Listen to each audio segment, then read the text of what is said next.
ಮಾಲೂರು ಪುರಸಭೆಯನ್ನು ಮೇಲ್ದರ್ಜೆಗೆ ಏರಿಸಿರುವ ಕಾರಣದಿಂದ ಪುರಸಭೆ ಸಭಾಂಗಣದಲ್ಲಿ ಆಯೋಜಿಸಿದ ಕಾರ್ಯಕ್ರಮದಲ್ಲಿ ಜನಪ್ರಿಯ ಶಾಸಕರಾದ ಕೆ.ವೈ. ನಂಜೇಗೌಡರಿಗೆ ಮತ್ತು ಕೋಲಾರ ಚಿಕ್ಕಬಳ್ಳಾಪುರ ಜಿಲ್ಲಾ ಸಹಕಾರ ಬ್ಯಾಂಕ್ಗೆ ಮಾಲೂರು ತಾಲೂಕು ಪ್ರಾಥಮಿಕ ಕೃಷಿ ಪತ್ತಿನ ಸಹಕಾರ ಸಂಘಗಳಿಂದ ಚುನಾಯಿಸಲ್ಪಡುವ ನಿರ್ದೇಶಕರಾಗಿ ಅವಿರೋಧವಾಗಿ ಆಯ್ಕೆಯಾದ ದಿನಹಳ್ಳಿ ರಮೇಶ್ ರವರಿಗೆ ಯೋಜನಾ ಪ್ರಾಧಿಕಾರದ ಅಧ್ಯಕ್ಷರಾದ ಮಹಮ್ಮದ್ ನಹೀಂ ರವರು ಅಭಿನಂದನೆಗಳನ್ನು ಸಲ್ಲಿಸಿದರು.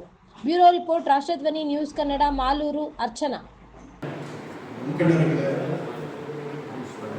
ಏನು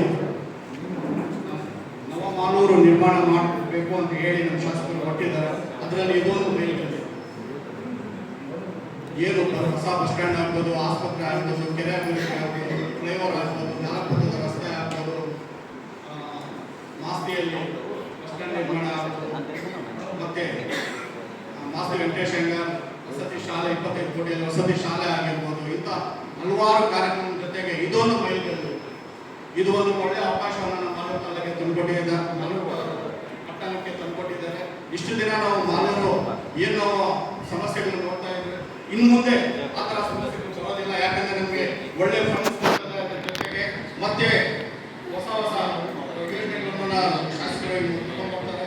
ಖಂಡಿತ ಮಾಲೂರು ಒಂದು ನವ ಮಾಲೂರಾಗಿ ನಿರ್ಮಾಣ ಆಗೋದು ನಮ್ಮ ಶಾಸಕರ ಒಂದು ನೇತೃತ್ವದಲ್ಲಿ. ಖಂಡಿತ ಮಾಲೂರು ನವ ನಿರ್ಮಾಣ ಆಗ್ತದೆ, ನವ ಮಾಲೂರಾಗಿ ಬೆಳೆಯುತ್ತದೆ ಅಂತ ಹೇಳ್ತಾ ಈ ಸಂದರ್ಭದಲ್ಲಿ ಎಲ್ಲ ಮಾಲೂರು ತಾಲೂಕಿನ ಮತ್ತು ಮಾಲೂರು ಪಟ್ಟಣದ ಪ್ರಜೆಗಳ ಪರವಾಗಿ ನಾನು ಶಾಸಕರಿಗೆ ಧನ್ಯವಾದಗಳು ಹೇಳ್ತಾ ನನ್ನ ಮಾತನ್ನು ಮಾತಾಡೋಕ್ಕೆ ಅವಕಾಶ ಕೊಟ್ಟ